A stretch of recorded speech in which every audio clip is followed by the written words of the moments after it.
Hello and welcome. Have you been thinking about what tank shells to use in Battlefield 2042? How do you best equip your tank to dominate friends and foes on the battlefield? Well, then you have come to the right place.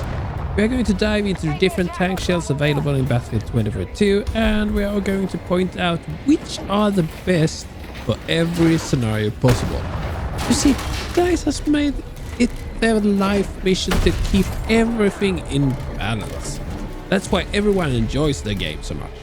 DICE is basically the yin-yang of gaming. Well, not exactly, but still. As you level up your tank, you unlock new features, shells and paint. While the paint usually gets cooler as you rack up your level, the new features and shells aren't always better. So let's get on a journey together to figure this out, shall we?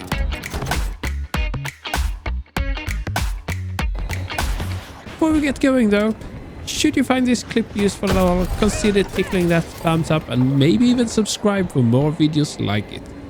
It really helps the channel.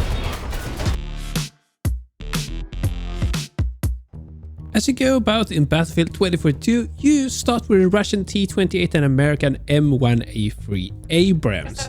The T-28 and the Abrams don't look the same, but they are in every aspect the same when it comes to gameplay, equipment and setup. From the start, they only have the MPAT, the multi-purpose anti-tank projectile. As implied, this shell is mainly effective against other tanks and vehicles, but it still has some splash, so you can kill infantry even without direct hits. In many senses, this is the classic tank shell that you are used to from previous Battlefield titles. Don't be fooled about the early unlock. It's actually really decent against other vehicles and tanks. It also has a pretty high velocity and doesn't drop that much. As you can see, it's important to hit the right areas when fighting tanks. You generally want to sneak up behind other tanks and especially not charge them from the front. However, if you're good at aiming, you can go for the turret when in front and that will do the same damage as on the sides. As with all rules, there is the exception that you should be aware of. The Tor tank, the Swedish railgun tank that was introduced in Season 3, takes equal damage in front as on the sides and on the turret. The front is the only area that is weaker on the Tor tank compared to the T-28 and the Abrams, but we'll get back to the railgun later. As you start to unlock features on your T-28 or Abrams, you will soon unlock the heat shell. It's a high explosive anti-personnel projectile, which is generally speaking the favorite weapon for many tank drivers in Battlefield 2042. But before you cancel the video and get into gaming, let me explain a little why you should think twice before using this. So first of all, this shell has an insane splash damage.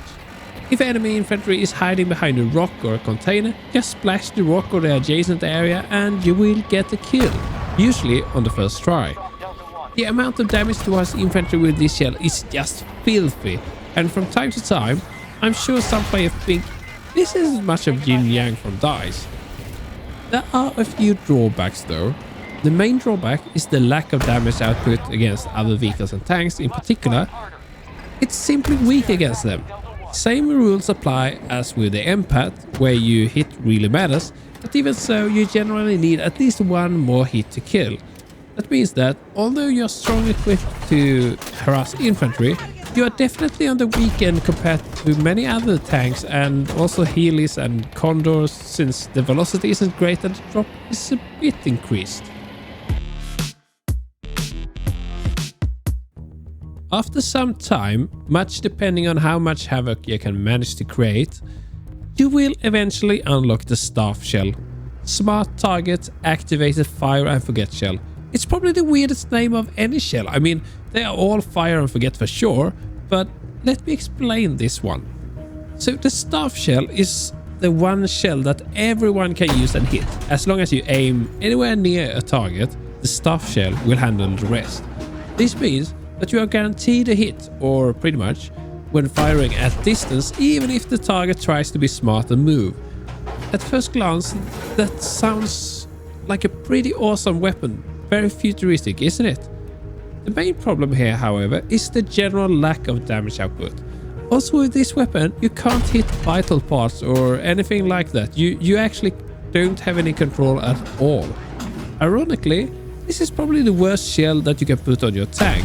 While it's cool to miss on purpose to watch the shell correct and hit anyway, it's just not really viable. You shouldn't use it.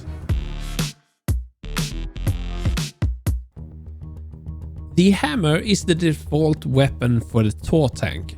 As I mentioned before, you need to be aware that your Tor tank is a little bit weaker than the T-28 or the Abrams. The only difference, however, is that you take equal amounts of damage to the front as to the sides and the turret. When facing an experienced tank driver or when positioned with only the turret exposed, you can tank just as much or as little as any other MBT. Point being, although you can take a bit more damage in one area, the Tor tank is definitely not a glass cannon from that perspective. The hammer is almost a hit scan, with basically no drop at all and with extreme velocity. Since it's a railgun and this is a game, there is no splash at all. Apparently Dice's only big splash is created by shells being explosive, which, well, let's just drop that debate. It's all about balance. Yin and Yang never was about simulating reality anyway. While the hammer is a bit of cool and all, it actually only does the same amount of damage to other tanks as the empath shells. Since it's useless against infantry, I only consider its tank weapon as a transport for the really cool Maul. Luckily, it unlocks fast. The Maul is the upgraded railgun that you can fit on the Tor tank. The damage output against tanks and vehicles with this gun is off the charts. It's just a different game compared to the rest. But as with the hit shell, it comes with some hefty drawbacks, although they are reversed compared to that specific shell. When you use the Maul, it's all about dominating other vehicles. There is still no splash, none at all, so it's still pretty useless against infantry. Also, the cooldown and the reload time for the Maul is quite bonkers, so you really don't want to waste shots. I forgot to mention before, the Tor tank has the unique ability to enter siege mode. It sacrifices mobility for a higher rate of fire, increasing the cooldown and the reload time. In Battlefield 2042, all tanks have infinite ammo. This means that although you don't have to go to specific stations to reload like in Battlefield 5 and some earlier titles, you get a separate timer for cooldown and another for reload time. Simply put, you fire a shot and then you can fire the next one before the first is actually reloaded. So if you maintain maximum rate of fire, you will run out of shells after some 5 or 6 shots depending on your ammo type. For many players this doesn't become a problem, because they never fire that many shots at that rate of fire. Either you kill your target or it runs into hiding. When you become more prolific and the field of targets grows, this is something to be aware of though. Otherwise you might end up in the middle of a group of enemies with no shells left to fire. This is particularly important if you are using the new Tor tank, because the reload time is much longer in that one, especially with the Maul. If you want to pick the best tank at any given moment, you have to think about what the enemy is using and how you want to play. I personally like to engage with other tanks, that is, and has always been my major pleasure when playing as a tank driver. Tank versus tank with infantry here and there to complicate things. Yeah, now that's life. The problem with Battlefield 2042 though is that the number of tanks is very limited. If the enemy only can spawn one tank, then it doesn't really make sense to equip your tank for tank dueling, does it? The maps are among the largest in the history of Battlefield franchise, and you want to go hunting one specific vehicle? There you go. The best overall tank is the T-28 or the Abrams equipped with the hit shells. That is the most effective, and if you play it smart, you can take out enemy tanks as well. Should you, however, on occasion seriously go about killing other tanks, either because you really hate the enemy, or you play some Portal mode, which is more World of Tanks than Battlefield, Well, then the Tor tank with the Maul is your number one. Just remember to play it to your strength and keep your distance. Also, remember that your reload time makes you vulnerable, so keep cover close. A decent alternative would be the Empath shell in either the T28 or the Abrams. Remember that it does equal damage to the hammer, but with faster reload and with some splash against infantry.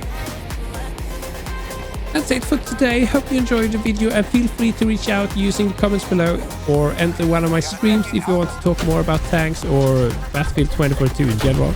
Don't be a stranger and see you on the battlefield. Cheers!